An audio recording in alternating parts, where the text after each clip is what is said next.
Hey, what's up, everybody? Good to see everybody on a Tuesday, no matter where you are in the US. You know, Mark is bad at time zones, but I know that it's pretty much Tuesday for everybody. So good to see everybody. Thank you for joining us today. I'm going to be here with my friend Sam, and we're going to be talking about all things Procreate today. Will not be joining us. He's kind of under the weather. He's got a cough, and y'all don't want to hear that throughout a live stream. So we're just going to do this together.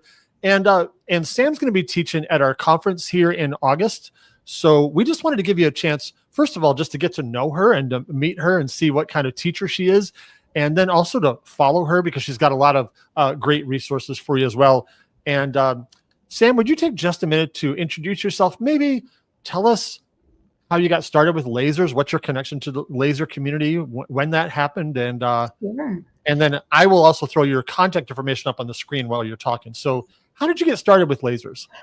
So I actually, right before COVID hit, was a part of a local maker shop. And at that point, I only did stickers. That was the only thing that I sold. And there was a lady in the shop who had a glow forge. And I thought it was Okay. the coolest thing I had ever seen.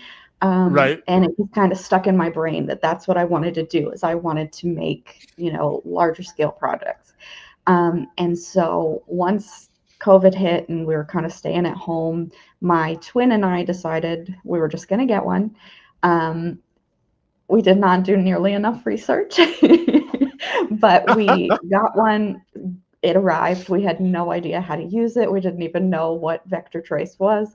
And so we pretty much started from scratch, taught ourselves how to use it.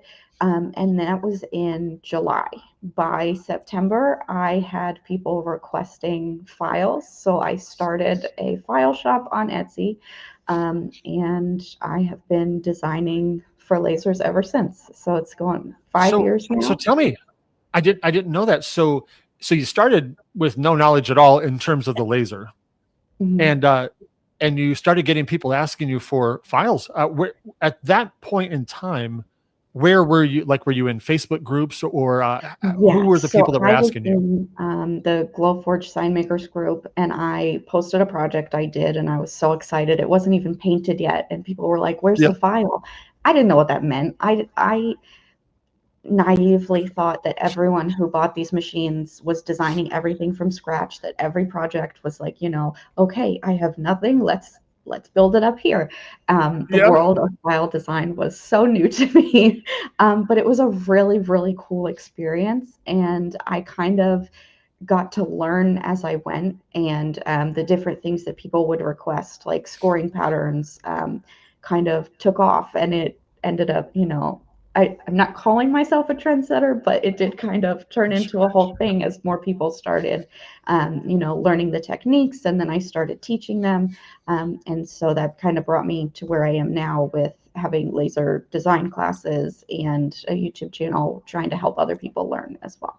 Speaking of YouTube channels, I'll put that up on the screen as well. So I just want to encourage everybody to go and click the follow button there, subscribe.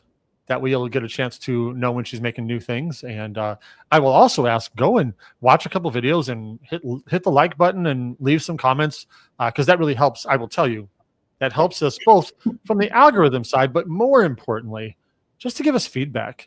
Because I didn't ask you this before we went live, but I bet this is true. Both of us make videos, and sometimes it sounds like just crickets out there. Like, we don't You have know if no we're, idea what people want. And so it's, sometimes I'll post something on a whim and people love it, or I'll post something I'm so excited about and everyone's like, yeah, meh, you could do, yeah, yeah, something else. right, sure, So the right. feedback is very helpful. And what's also cool for me as a consumer of content, I love when I find somebody's channel that has more than a couple videos, and it's like, oh my goodness, it's like finding a new favorite author. Yeah, You're, oh my gosh, this that's is one great. of my goals this year, is to kind of get more consistent with it. I had a couple health scares and then I had a baby, and so it kind of took a back seat, but I am back and, Yeah. trying to get more regular with that. We'll come back to these at the end, but tell us a little bit about your group. I love the name of your Facebook group, but tell me, what's the group for? Who's the group for? What do you guys do in the group?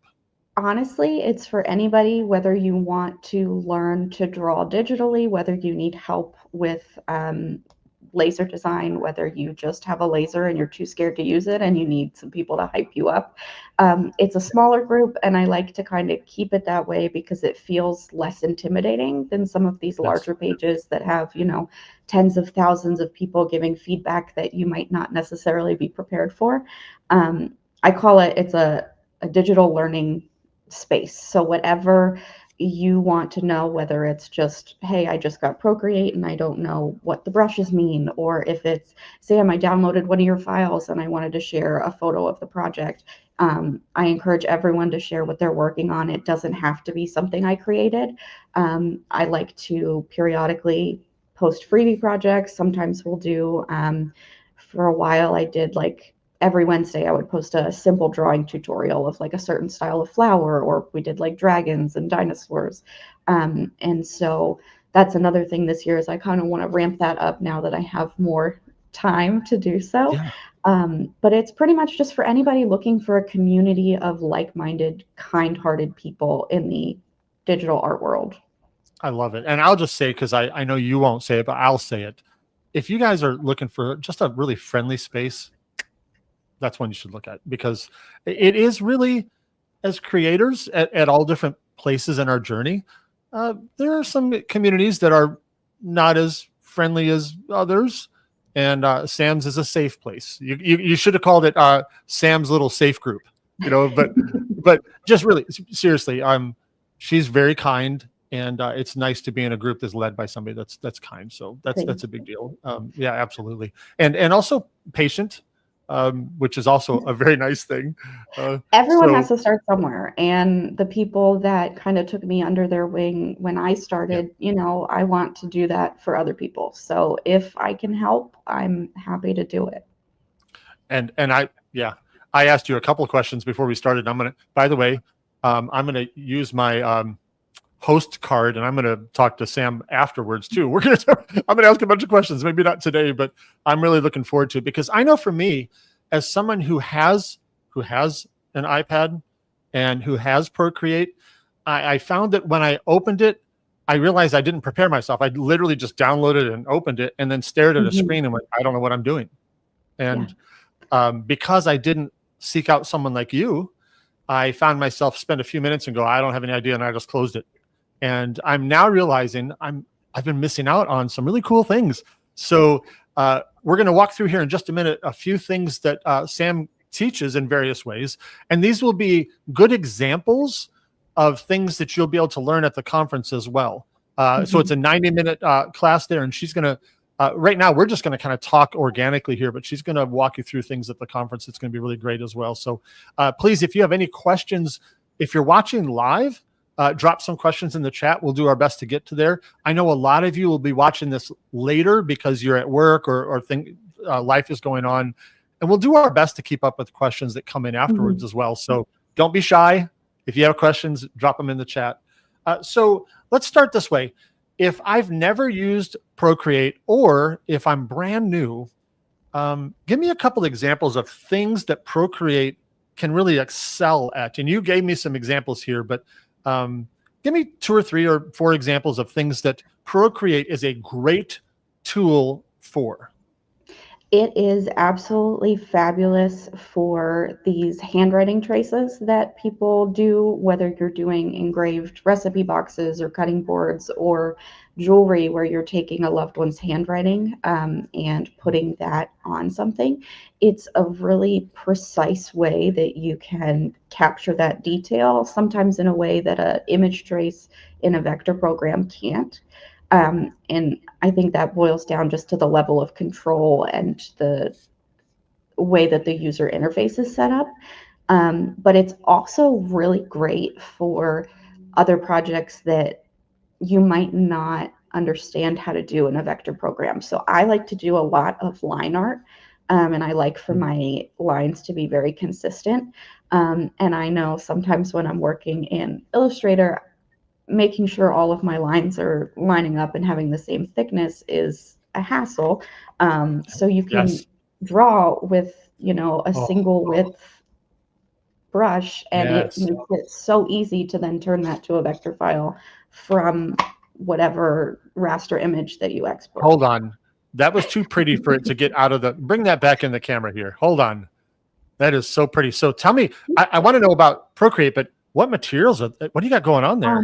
So this is all acrylic. It's my dog and my twin's dog. And one of my favorite things to do is pet portraits or just like pictures of people.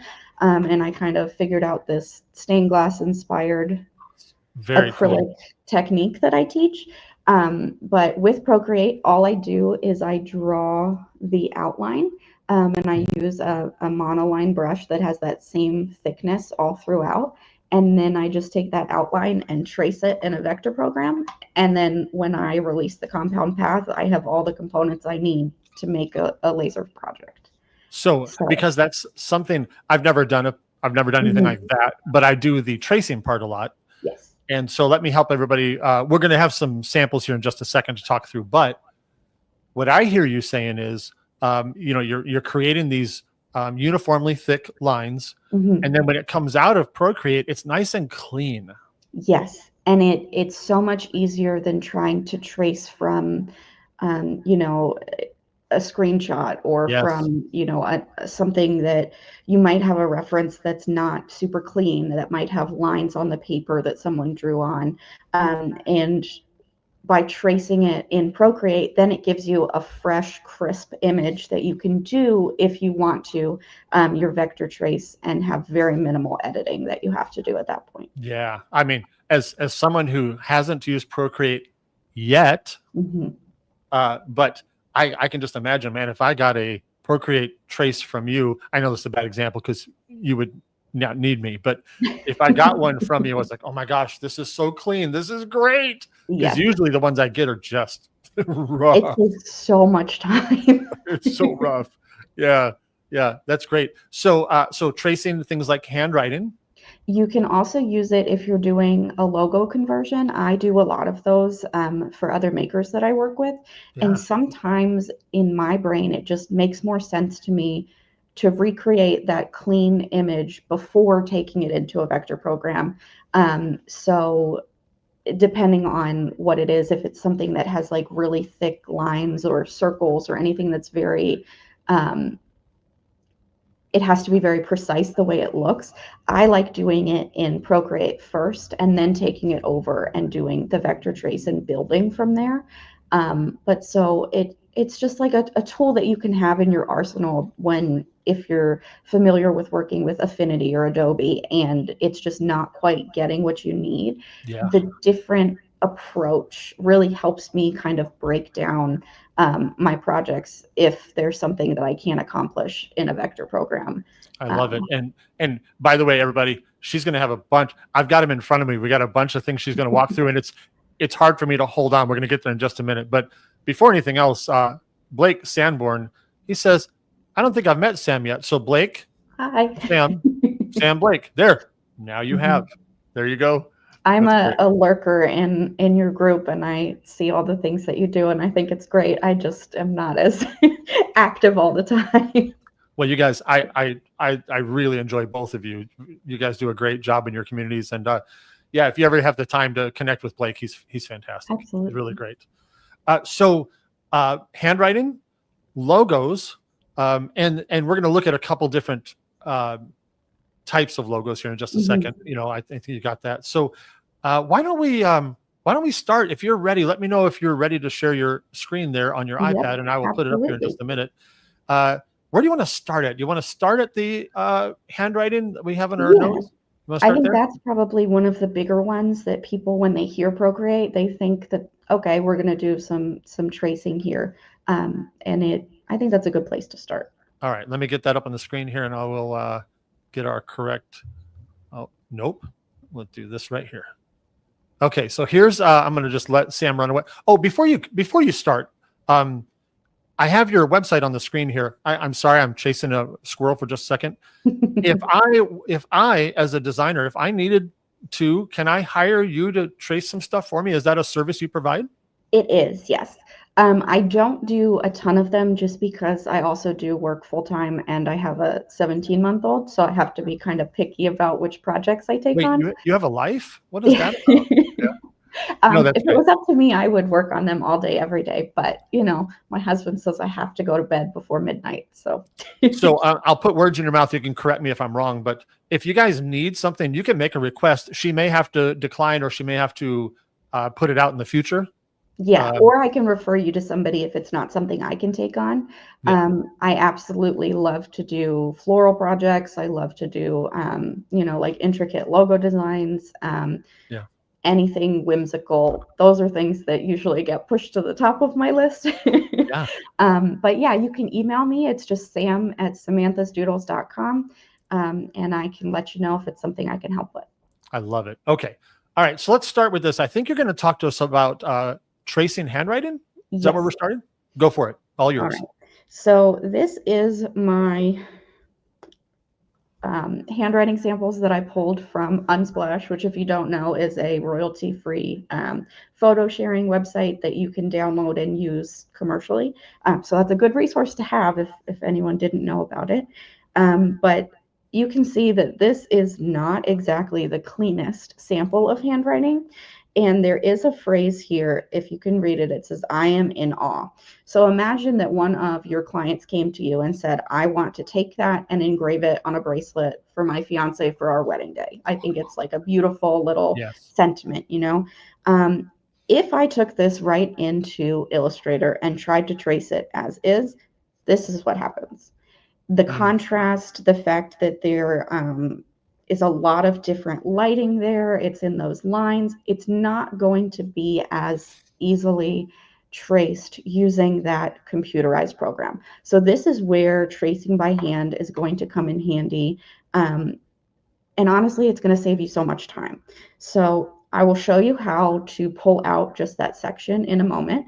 But I just wanted to show you, this is what I traced in Mm. Procreate and converted to a vector versus, oops, that's a little bit ahead, Yep. what it gave me on its own. So if we That's a come little easier. into, That's a yeah, little better. it's so much easier to read. There's so much less noise.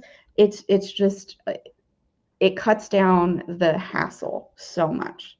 Um, so what I'm going to start with is just showing you, this is what the image would look like if I loaded it into Procreate. This is the interface. You've got your toolbars at the top, your brushes here. You really don't need to know all of the things. You need to know how to select a brush and how to, add a photo. And that's pretty much the easiest thing to do. So we're going to, if I hadn't already put the photo here, just go to our actions menu and insert a photo and choose it from our iPad. And then once we have it on our workspace, as I mentioned, this is very overwhelming visually. I don't know if everyone else is the same as I am, but I get overstimulated so quickly. Yeah. So I'm going to take my selection, and it's the same as if you're doing selection in a vector program. It's just like that little, dotted line, and it chooses which part of your image you want to keep. You can do freehand or rectangle, and I'm just going to select that "I am in awe" that I really liked and wanted to trace. And then what we can do from there is, there are some really easy shortcuts. If you swipe with 3 fingers, it brings up a copy and paste menu. And for anyone who attends my class, I'll have a cheat sheet of all of the, the menus Yes. of the gestures, so that you don't even have to think about it. You just look for it. But I'm going to click cut and paste. And what that did is, it takes it from the original image and puts it on its own layer. So then I can get rid of that background. And this is all we have to look at. It makes Oh, it it's so great. much easier to approach. Um, and I'm just like instantly calmer without all of that chaos. Now, let me ask a question somebody might have. I already know the answer, I think, but all you did was copy and paste. You didn't actually, it's non-destructive. Like nothing happened to the original photo. It's still there, So right? if you do copy and paste, it'll keep the original photo and add a new one. I did cut just because I don't have a use for the original one. Sure. And then I Sure. would in my mind, usually delete that out just to Oh, gotcha. start fresh. Okay. But you can copy and paste it, and then you still have the original image that you can turn on or off, and the second one. Yes. Yeah, you're just turning off a layer, right? Yes. Same Yeah. as Okay. working in Photoshop or Illustrator. You can have layers that you can name for all the different things. I'm really bad at labeling my layers, but it is. I I'm used to working be. on it. I started naming everything and then I stopped. Mhm. Well, because half the Yeah. time I'll merge them or I'll delete them once they're not necessary. Yeah. Yeah. But yeah, so this is what we have to work with. If this is still too overwhelming for you, there are options. You can edit the brightness of it to Mm, see if getting rid of some of the shadow there would help you. I'll just show you the difference. And that might, give you a little bit more clarity if that's what you want to work with. And that's something that I think it would be a lot to go into Photoshop, edit the photo, then bring it into Illustrator, then do the image trace, see if it works. yeah. But in Procreate, it's 2 buttons. And so if lightening that up helps you, it's a great step to be able to kind Oops. of prepare yourself. And then all that I do from here is I add a layer on top, and then I would pick my brush based on the style of the handwriting. So if it's written with, this looks like some kind of pen, not necessarily a marker, maybe like a really thin marker, if anything, maybe like a ballpoint pen. It has differences in the thickness. So for this, I would choose something that has a tapered point to it. And Procreate comes with any brush that you could ever need and the ability to edit brushes. So you don't need to buy them. There are people that will say, hey, come buy my brush and you'll be a master. You don't need to do that. If you get further in and you want to learn textures and different styles and things, absolutely fine. But we're learning with the basics and you don't need anything fancy. It's a $12 app. It comes with all the things that you need for this. That's great. My favorite is under inking and it's called the technical pen. And I like it because when you adjust your pressure, you can have different thicknesses. Mm, And so that's one thing we'll talk about in the class is whether or not I recommend the Apple Pencil or the dupes that are less expensive. And the pressure sensitivity is one of the things that I really love about the Apple brand. But again, you can make anything work. We can do this on a budget. We're going to have you thinking you're a pro in no time. nice. Love it. Okay, so the easiest way is just to dive right in. And what I do when I was in high school, I still remember my art teacher telling me, when you're drawing something, think of a little ant walking along the edge of whatever you're drawing and just pretend that your pencil is following the ant around it. And so God, that was a long time ago, but Yeah. it's still in my brain. So what we do is we just trace along the edge, like we're following that little ant. And we just want to make sure that we're capturing the quirks that make the handwriting unique. So at the end of this line here, there's like a little bubble, this curve, Yeah. and then it thins back out as you come to the other side. And then you'll notice it's not perfectly straight. It's kind of slanted here. This side is longer than the other. Those are all things that are what makes the handwriting unique to that person. And that's what we're able to capture by doing a manual trace, looking this closely at it. And then there's a color drop function. So I've outlined that whole eye. You can just drag the color and it fills it. So And then I'll ask what's probably an obvious question. If you didn't close that all the way, what would happen if you the tried to whole color canvas fill? would fill. So Yeah, it you would want fill to the whole make thing. sure that Yeah. it's a closed line. It's kind of like a Okay. paint bucket tool. Even in Yeah. Microsoft Paint, when you do that and Yeah. it Yeah. doesn't Yeah. fit. And then from here, I always like to check my work. So you can go into your layers and then one of the shortcuts that I'll put together, if you tap with 2 fingers, your opacity bar comes up, and you can lower that to see how it lines up. Yeah. And so I like to just check my work that way. And if there was anything that I wasn't super comfortable with or I thought I didn't do right, I can just take my eraser, erase out that part, and do it again. Oh, that's great. Yeah. So, So let me just add something as a beginner, because I'm sure somebody had thought this before. I'm loving what you're showing me here. This is great. I would have done it a different way, and it would not have been near as good.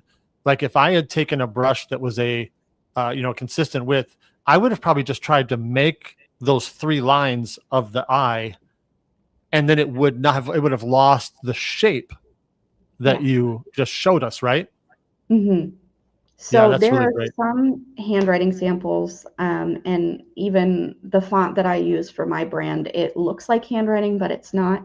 They are the monoline fonts where they have the same width. For those, I would just write it like I'm writing something, and you Yeah. can definitely use. There are different brushes for different circumstances. So for this one, I go with the smaller brush and try to get the outline first and then fill it in. For other examples, like I put together some examples from people in our industry for their logos. Yeah. That Oh one yeah. with the laser. This one, Yes. I would definitely use that brush that had that constant thickness because it is a handwritten element. And I would absolutely do that in Procreate versus trying to do it in Yeah. Illustrator unless I had a high quality file, from her directly. That makes great sense. Thank you for that. That really does. That really makes sense. But so then this is, let me change the color and the opacity. This is the trace that I did last night, just to prepare. And I think that it turned out Yeah, pretty close. that's great. How now? I know you've done this longer than me, but something like that. How long do you think that would take you to do on the average? That particular one. 5 minutes. Yeah, not a long time. I Yeah, think if you're brand new and you're a super perfectionist, maybe 10, but I yeah, don't see it taking anybody longer than, maybe 15 minutes max because for the it's first couple. yeah, hmm yeah. That's great. So, Awesome. and that's if you're going like very slowly, like, let me get every single pixel exact. Like, you can, once you get one done and it starts to feel comfortable, you're going to fly through them way quicker. Yeah. Yep. That's great. And I don't know then, if that's the right time to ask. So tell me if I need to yep. wait for this question. Let's say that you were done with the I am in awe. Let's say you're done with that. Is there just an export, or where do I go from there? Oh, yeah. So what I would do is then turn off anything that is not what I want to export on my layers panel. Um, I'm going to erase this line I drew Yep. and turn off this. So there is under the actions menu, which is this little wrench, there is a share button. And so I always just go share the PNG Okay. and then save it to my iPad. And then when I go into Illustrator, if I want this to be a vector file, I just go into the photos, click right on that image, and it brings it right over. And the best part about Procreate, in my opinion, is I like to work with black on a white background because when you go to vector, which is just literally you click 2 buttons, it's object vector. All you have to do is choose black and white, and it makes it almost perfect from the get-go. That's great. I have a Um, couple more on that. So when you're in Procreate and you're tracing that particular phrase in this example, let me see if I can figure out how to ask this question. Um, it's a certain size, yes. and when you're in Procreate, when you haven't left Procreate yet, can you resize that with not any loss of clarity? You can. Um, I think the best thing to do if you're going to keep it a raster image, you're not going to trace it, you just want to engrave, is to always work larger to start and then Yeah. scale down. Okay. You can adjust these settings, and I don't do a ton of things where I'm going larger and smaller, um, but it does stay relatively clear. The more you zoom in, it obviously does get pixelated because it is made up of pixels. Um, but if I was going to engrave it, I probably would start larger, just zoom in the original image that I'm working from and do that. But with the goal of turning this into a vector, I didn't really Yeah. keep that in mind. Wanted to make sure you saw that someone said hi to you. I bet she'd love to hear. Say, Hey. yeah. Yeah. That's She great. told me yesterday she was going to hop on, so I'm That's so great. happy. I am too. That's great. Okay, cool. So carry on. Sorry to interrupt. No, no, you're all good. But I just, again, wanted to show that we can take, this is the one that I just traced. I just have to adjust the size a little bit. Yeah. And there are a few things that, I might want to smooth out or adjust because the computer obviously sees them and says, oh, I'm going to smooth this because it's, Yeah. computers think that you don't want all these bumps and wiggles and the quirks that make this, what it is. But for the Yes. most part, it lines up pretty well. And then from there, you just have to go in and adjust, little pieces if you wanted it to be 100% exactly like that. And you can just check your sizes, adjust your anchor points, and it gives you so much more of a starting point than this, you Yes. know. Uh, by the way, Dawn says she can't wait for your class. Very excited about it. That's That great. makes me so happy. Let me add back to what you were just saying a second ago about maybe smoothing and that kind of thing. You were just Mhm. looking at. I'll make a comment. I'd love for you to correct or redirect me if I'm wrong. For me, depending on the size that this final result's going to be, I may or may not worry about those details. Like if it's going to be really small, then a tiny rounded corner, you're never going to notice because it's way too small to see it anyway. Is that? Absolutely. It Yeah. depends on what the end result's going to be. I've seen some people make large signs that, they hang above their bed with, their spouse's Yes. handwriting, or, the Yes. plaques that people have done with each kid writing "I love you" in their different handwriting. So if you're going to cut it out and it's going to be a larger scale, that's when I would really focus on fine tuning it 100%. But for the most part, as long as you have those general shapes and you capture the little quirks to that person's handwriting, Yeah. you should be all right with, 99% versus having every single dot exact. And I think experience will teach you that pretty quick. If you're engraving on, like you said earlier, a bracelet, um, Mhm. you don't There's you no don't need to need to mess mess with that. with that. You don't even need to turn No. it into a vector. You can take your handwriting that you did right in Procreate and then use that directly. So it Cool. all depends on the desired outcome, and there's things that you can learn as you do more of them to get kind of an understanding of what works best when. In fact, I just almost just want you to repeat yourself there because I deal with this not every week, but people get in their head that, and I understand they get in their head that they've got to have a vector. And I said, wait, hold on. Are you engraving? Yes. How does your raster look? Oh, it looks fine. Well, then you don't need a vector. It depends Yeah. on what you're doing, right? So I Mhm. just want to belabor that point for just a second so that people hear you don't And a always have to really do good that. example of that one is when we move into our logo tracing. Let's do And it. So I first, took yeah, let's do that right now. So before you do that, hey, by the way, guys, you can use Procreate to trace a logo. So here's a great example. Tell us what you did there and how you got there. So this is my workflow. What I did is I was going through some of the, well-known companies in our industry, and the Riley Black project. Absolutely love Crystal. I took a Yes. screenshot from their website, and so as you know, sometimes our clients don't provide us with the highest quality images, and they'll say, "I want you What? to engrave this on 100 patches. Go ahead," and that's all they Okay. have is a screenshot. If I was to take this screenshot and do a vector trace directly in Illustrator straight from that screenshot, this is what I got. And the only thing I did here was I removed the outer edge, that black border, just so you could see. And if I put it in the outline view, do you see how much noise traced from this Yes. image? That would be a nightmare to clean up, to engrave. So because this logo is made up of, first of all, these are those single width thickness, the monoline brush would knock that out perfect. And this script, if you don't know the exact script, it's pretty easy to recreate that with one of your tapered brushes.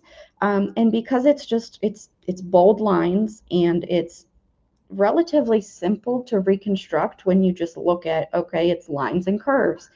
I traced it in Procreate, and this is what I got. And I will show you really quick.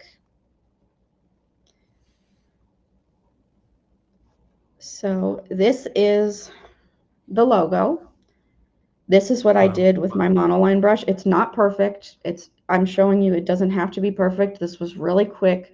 The goal of this is to have something I can trace and then finalize the vector to match exactly how I want it to.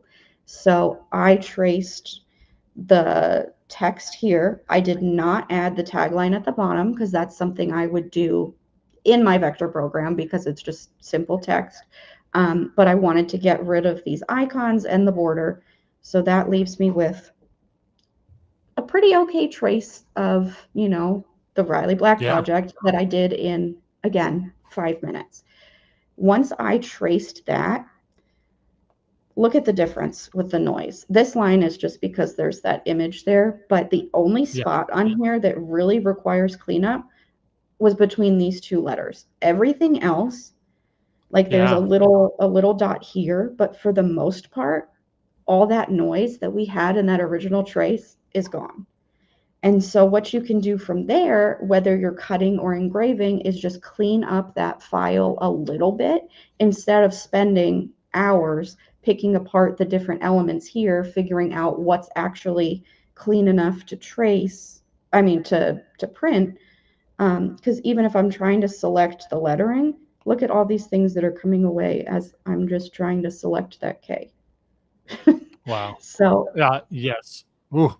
being able to replicate a logo to have a clean starter image and then use that to finalize your vector, it's so much easier. You can take this, line it up to the original if you want to make sure that everything is, super precise. And let me just make it a different color for the sake of, Yeah. you can see there are a few spots I would need to perfect, but again, depending on the scale, how noticeable is that really going to be if you have the right curves, the right thickness, Yeah. the right look to it? Right. And then you've saved yourself hours and you can get right to printing the project. Oh, I love it. That is so cool. Yep. Yep. I'm definitely opening Procreate for sure. This is great. I love it. It's some people think that it's counterintuitive because you're adding an extra step, but it's a shorter step instead of going into your vector program and essentially deconstructing to reconstruct. You're just Yes. creating something crisp and clean, and it makes it so much easier in the end. So good, man. Did you? Are you gonna? Do you want to look at that other logo with the camera? Was that something you're gonna look at or no? Oh yeah. Um, I don't know if that that's something you one, had.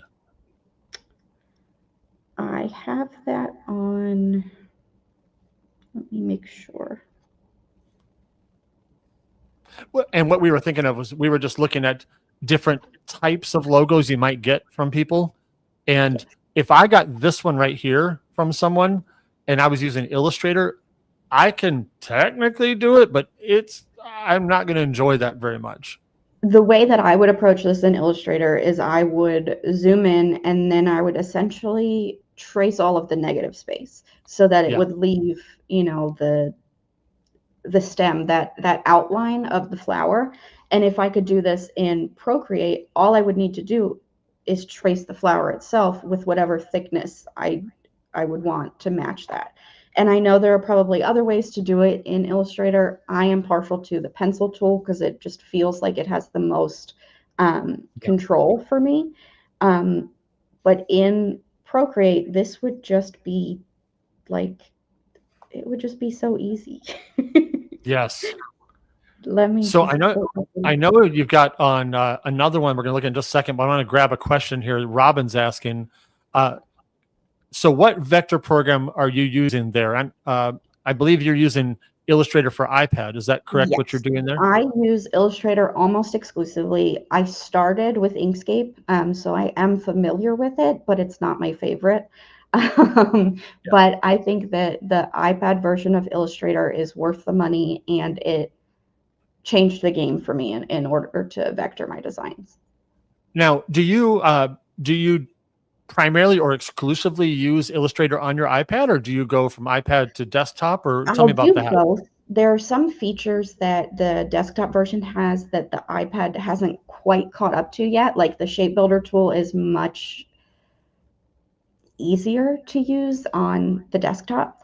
And when I try to do like certain things like the Pathfinder tools, the subtract and minus and all of that, I prefer to do that on the desktop just because I know the menu, and it's more intuitive than they're named different things. So it feels easier on the desktop. But in terms of drawing, I do all my drawing, all of my editing, all of my anchor point manipulation on the iPad.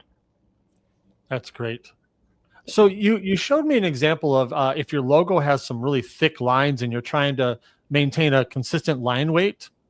I think you've got an example you're going to show us on that one here, if I recall. I do. So for that one, we've got some examples here. So, I mean, this one is a really good example. It's literally a single contour drawing of a camera. And for the most part, it's the same thickness all around, or looks like it is supposed to be.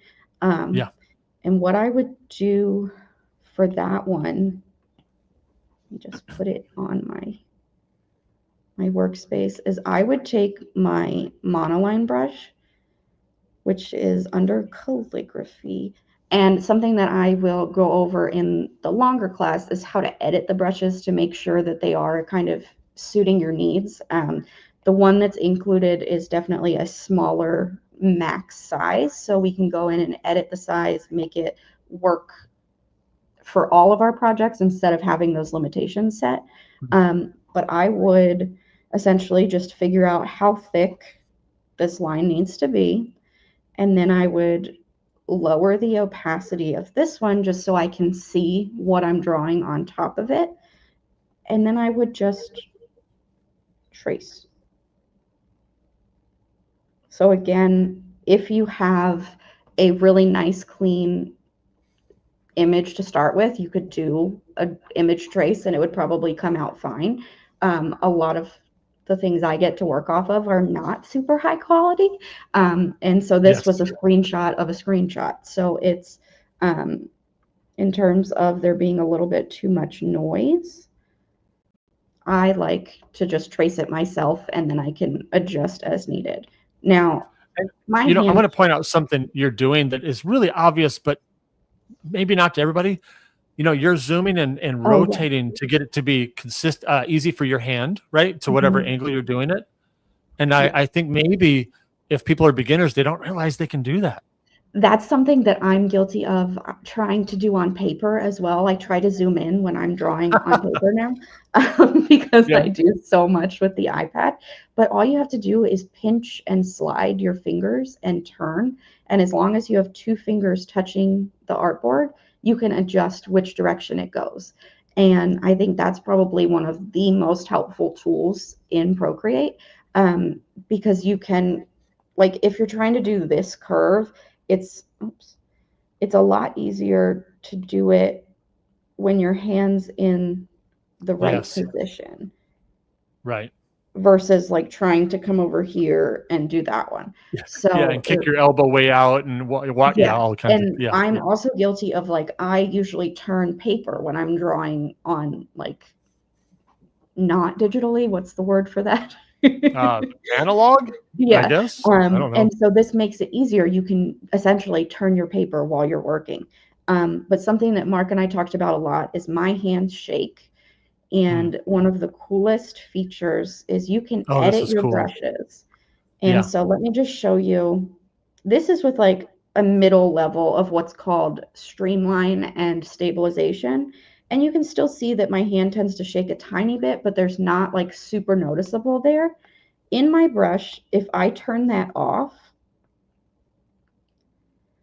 and I draw that same line, do you see how much wigglier it is? Like Yeah.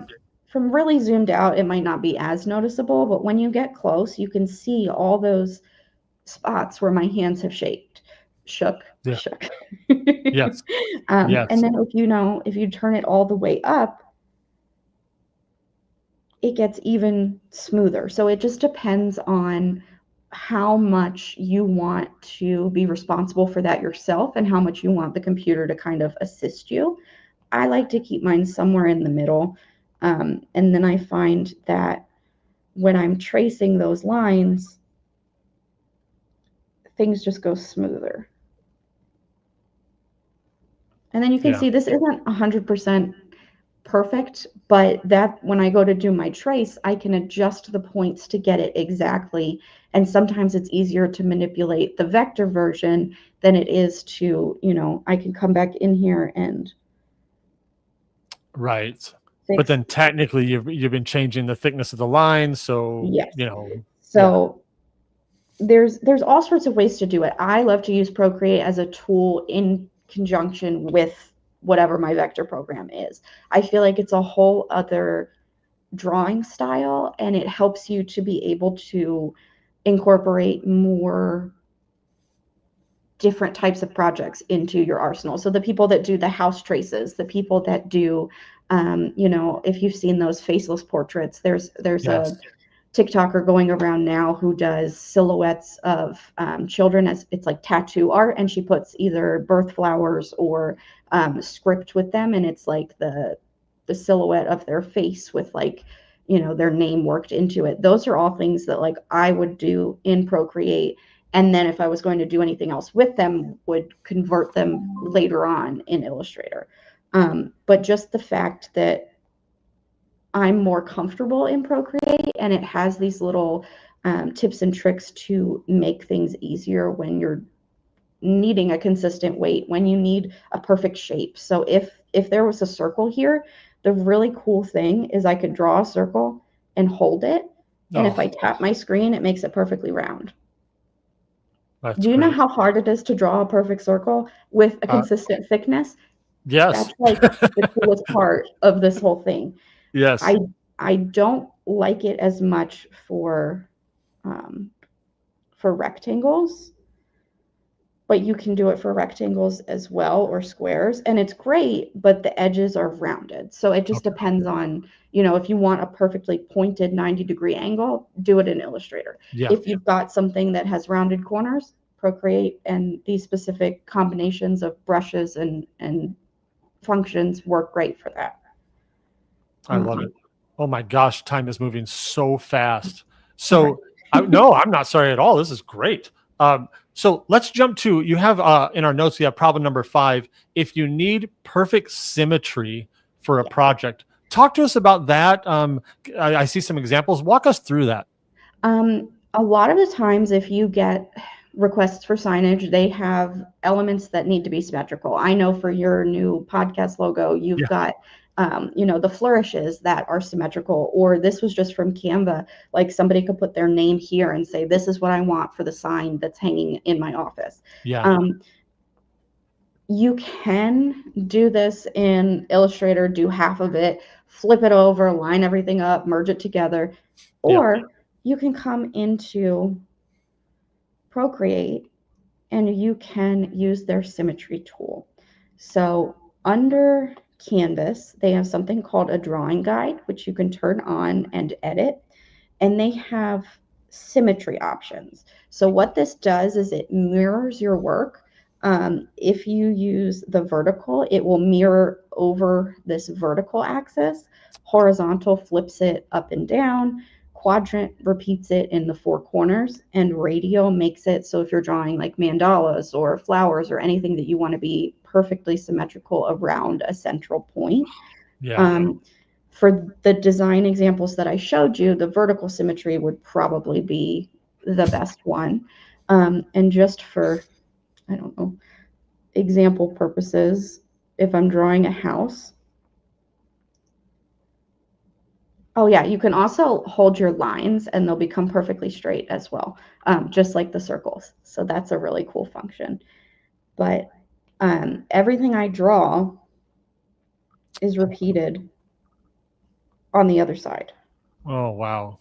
So if That you was have a fast. building, you're doing an architectural sketch to do on a cutting board for a realtor that's doing a closing thing, and it's the same across the board. It's a perfectly symmetrical building. You can use this to help you to get all those proportions right and make sure that you're not, having to measure everything, having to make sure that you've got your alignment correct because it does it for you.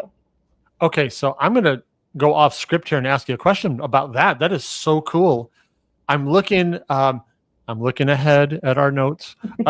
But you've got a couple of sample logos from the industry, and we're gonna probably close with talking about which tool you'd use for which Mhm. one of these. And I was looking at Emily's logo, that mom with the laser, and she has the heart that has the lines going out from it. Yeah. Can what you just did be used to make those those 1, 2, 3, the different angled radiuses that go out like that? Yes. So for hers, they're not They're actually perfectly not symmetrical. Yeah, symmetrical, they're not but symmetrical. if it was, that would be a perfect use. So you could do, if somebody says, "Hey, my logo is a laser beam with things coming out of it," you Yeah. could you could draw, a really rough laser beam here and Yeah. then have your lines come down, Oh, and look at it that. does that array for you. Like you just have to draw it once and then they're perfectly spaced in between them. No, I would rather make it harder. That would be, I mean, because I've done lots of those things where it's repeated on the other side of something, Yes. and I'm usually an illustrator. I'm copy, flip, which I can do it, but it's just I've been working on a lot of book fantasy designs with another maker, Lauren. She's the Wild Marigold, and we've been doing a lot of swords. And oh yeah, so you have to have your sword symmetrical, right? And so I always do the sketch first in Procreate so that I can have the symmetry, and then I take it over, set that as like a locked image, and do my single line design over top of it. And that way I know that my proportions are correct, the placement's correct, and it's just like a good foundation to build upon. I love it, man. This definitely makes me want to dive in for sure. So yeah, let's go to there. Kind of land the plane here with us. Talk to us about these logos, and I believe you're going to look at each one and say, based on how this one is made, I would use this tool, right? Yes. So I just grabbed a couple things from people in our industry that I think you'd all recognize, including this one at the bottom here. But Yep. we'll start with Eon Laser. This one I would almost exclusively do in a vector program. It's really just setting the text, converting that to paths, and then you can just use lines, adjust the stroke thickness to get the logo mark part there. That I wouldn't necessarily do in Procreate because it has those sharp corners. And like with the square that I showed you, it kind of has those rounded edges to the raster designs in Procreate. That one I would convert it in a vector program. For Monarch Pine, I would Yes. draw everything except for the text in Procreate. It's the circle that we want that continuous thickness.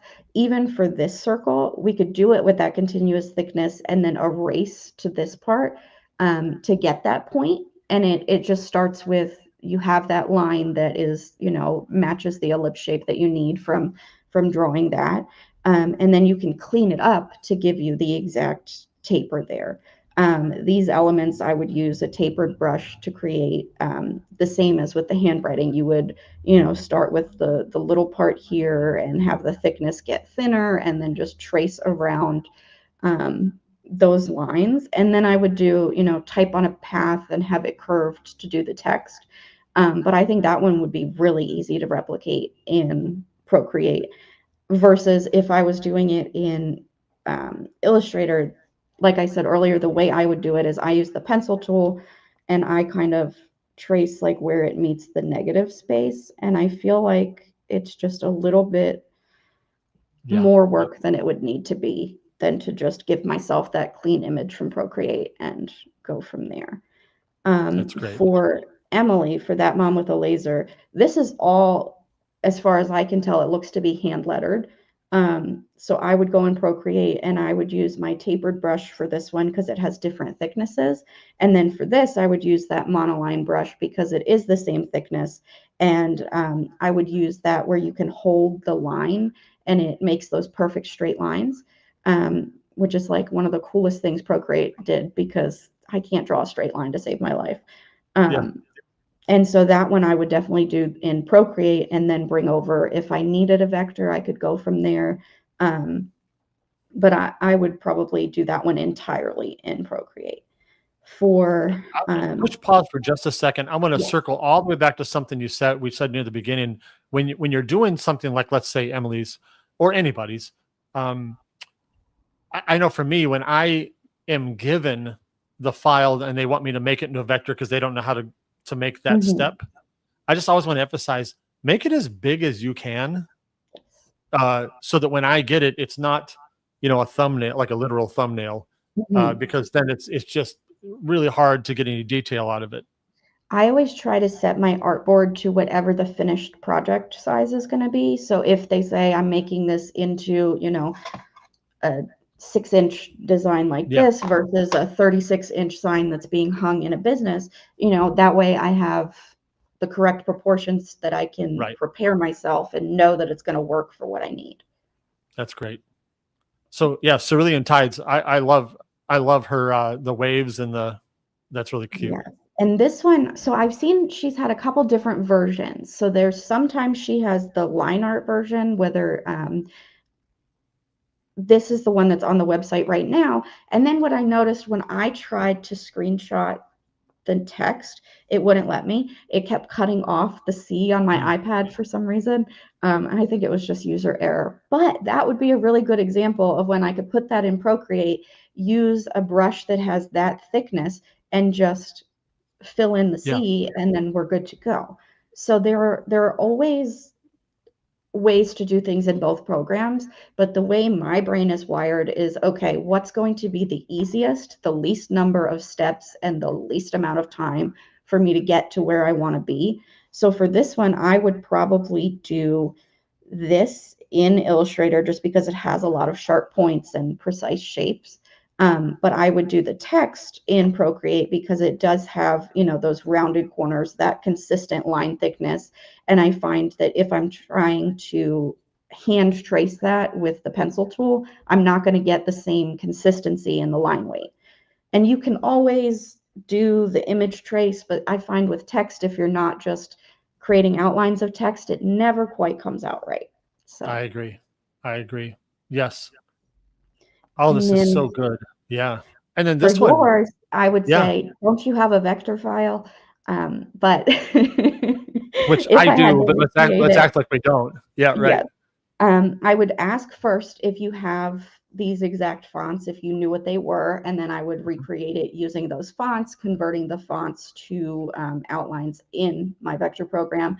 And this part I would probably trace. If you didn't have a font, or say that was hand lettered, over in Procreate, and then bring it all together. Right. And I'll emphasize, just because that's mine, I'll emphasize, I would think about how big the final, like you said earlier, how big the final is going to be. Because if you're going to engrave this on a pen, this is really small. Perfect. No, in fact, if you zoom way into the word laser, there's some texture in there, but you're never going to see that. Well, you can't even see it. You can't hardly see it. So my point is, it doesn't matter if you're doing it tiny, doesn't matter at all, right? Like I've got that actual logo up on the wall over there, and it's probably about 7 feet long. That would Mhm. matter, That shows but when you have those little squiggles from somebody's handshaking or somebody not it taking the does. time to edit it. Yeah. Yes. So it really depends on how you're using my logo. Mhm. I'm just kidding. But yeah, right. So know where you're headed. Understand. I'll add one last thing is when you are working with a customer, sometimes you want to define the whole scope. And here's what I mean. Let's say you're going to put something on a tumbler. Okay. It's not going to be all that big. It's a couple inches, it's not enormous. But I would also ask, I would understand, am I going to do more work with this person? Like, where are we headed with this? Because Mhm. if this is the only thing we're doing and I'm just making a tumbler, hand it to him, I'll never see him again. That's one thing. But if this is a customer I'm going to work with, I may want to take the time to make a vector because Yes. we may make a sign or who knows what we're doing. Right. So Mhm. definitely ask about the scope of where we're headed. Yeah, I What are have your a thoughts friend, there? she has a clay earring business, and so she already has signage and things, but for her birthday, I made her a tumbler with her logo, and then I drew flowers all around it. I didn't convert it to a vector because I was never gonna use it again. I just needed, to engrave Yeah. the name, the business, what it looks like, and then, she has somebody else that she works with on her signage. So if it is something that is a one-off and you're just engraving, like the jewelry, you're just engraving love mom or something and you're never going to use it again, you don't really need to make it a vector. If it's something that, this Right. customer says, I have 16 grandchildren and I want to do a different project for each one of them with, grandpa's handwriting, take the time to figure out the sizing, the scale, what you're doing with it. Yeah. And you might want to spend a little bit more time to have it so that in the future it makes your life easier. That's so good. Man, that was so fast. That time went so fast. So let me just wrap up here. I always promise to keep these in an hour, so that's where we are. Mhm. So Sam, of course, let's review real quick how to find you. We've got your website here. In fact, I'll just go back to here again. And so we can find Samantha at samanthasdoodles.com. You can Mhm. also join her group. Please do that. Only if you're nice, by the way. If you're not nice, That's one don't of our join. rules to get in. It says, "Will you be nice to everyone?" So you have Yeah. to say yes. Absolutely. And you have to be nice. Don't just say you're nice. Yeah, right. So Sam's little group. And then also check out what she has on YouTube. And she'll be making more things in the future as well. Um, but these are the places to find her. And I think she's a great teacher. And I think you would enjoy that too. And if you guys are coming to the conference, if you haven't got your tickets yet, you can get that at nextlevellasерevents.com. It's August 28th through the 30th in Grapevine, Texas at the amazing Gaylord Texan Resort. Can't I'm wait so to be with excited. everybody there. Yeah, it's going to be so great. And she's going to teach her class a couple times. And so if you are, if you're going to be there, you'll be able to take that class if you'd like to. If you're a ticket holder, we're also going to provide videos of the classes so that either if you missed the class entirely or if you just want to review, you're going to have that. And that's only for ticket holders. But that means that if there's too many great classes and you just couldn't get to all of them, which there will be, Yeah. uh, you'll be able to review that later. So it's going to be great. You'll want to go get a chance to meet Sam, and it's going to be fantastic. So, Sam, what a pleasure! Thank you for doing this with Thank us. you for having me. This is great. I would love to have you back on, maybe on my Big Blue Laser Designs one, just to talk a For little bit sure. more about that kind of thing. That'd be a lot of fun. So, guys, if you're watching this later, again, drop some questions. We will try to keep up with them because, again, I know that a lot of you can't watch right now for a variety of reasons. So, everybody, thanks for joining us on a Tuesday. Sam, stick around. We'll talk for just a minute. Everybody else, have a great time, and I want you to be in her group. So go join that group. Have a great Bye, day, and we everybody. will see you guys around.